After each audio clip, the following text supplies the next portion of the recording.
Hello everyone, welcome back. Please like this video and subscribe to the channel.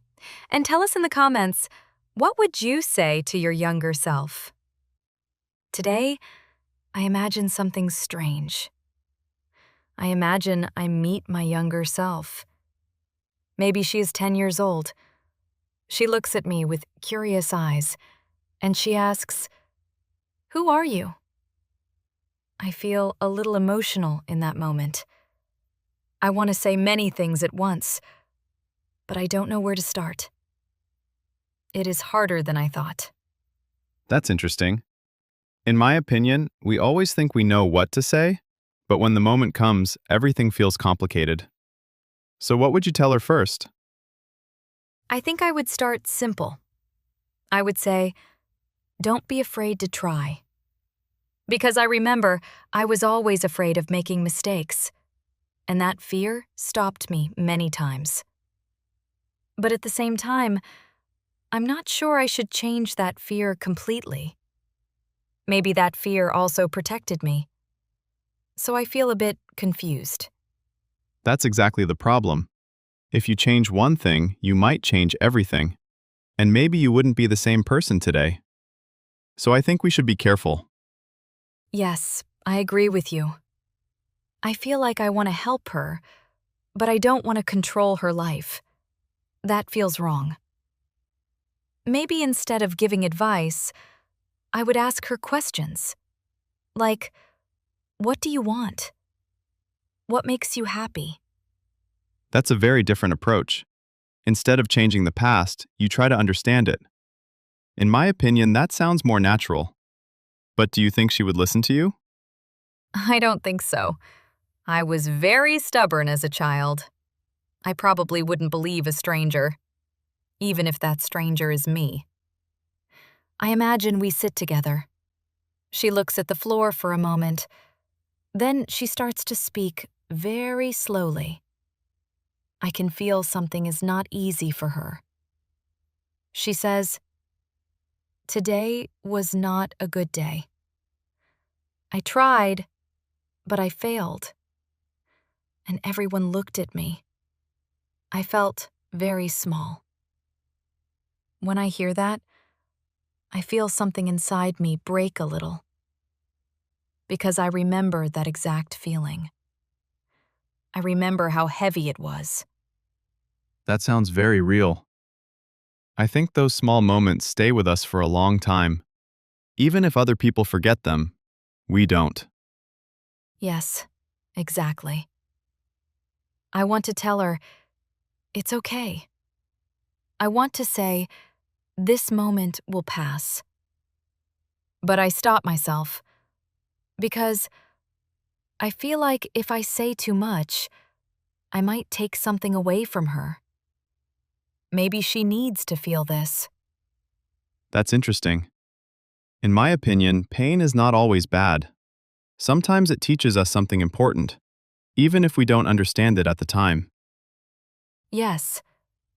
So instead of giving advice, I sit next to her, quietly.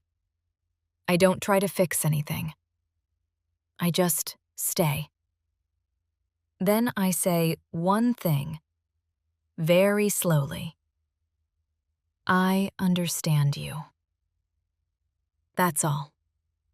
That might be enough. Sometimes people don't need solutions, they just need to feel understood. I think that's very powerful. That moment stayed with me for years. Even now, I can remember the room, the faces, the silence. It was just one day, but it felt very big. Bigger than it should have been.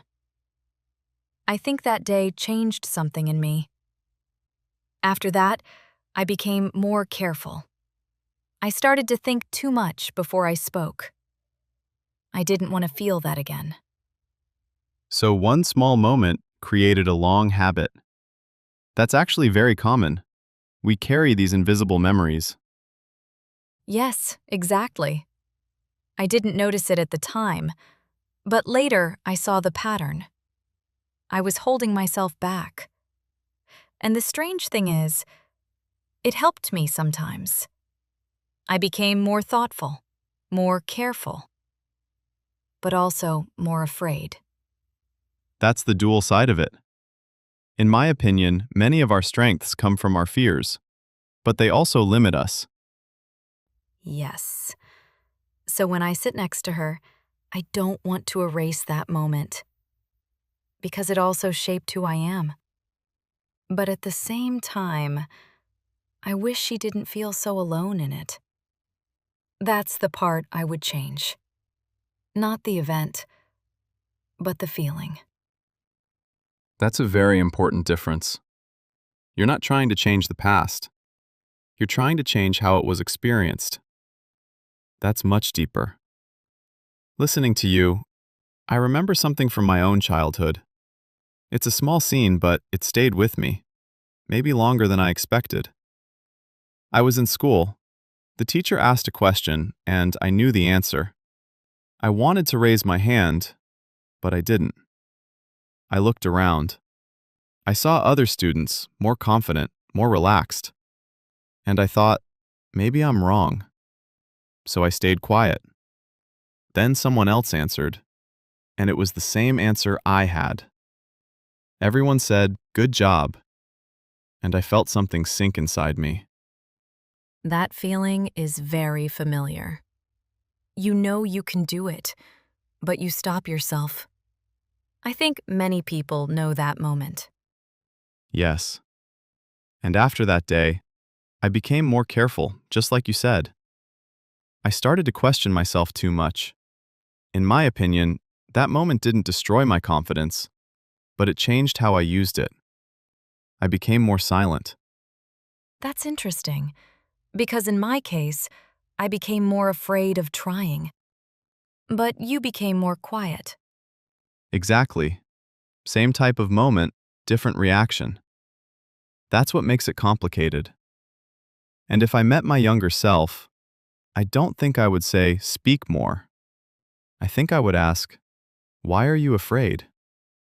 That's deeper than advice. You're not giving a solution. You're trying to understand the reason. I really like that. Let me ask you something. If you could change just one thing, only one moment, what would it be?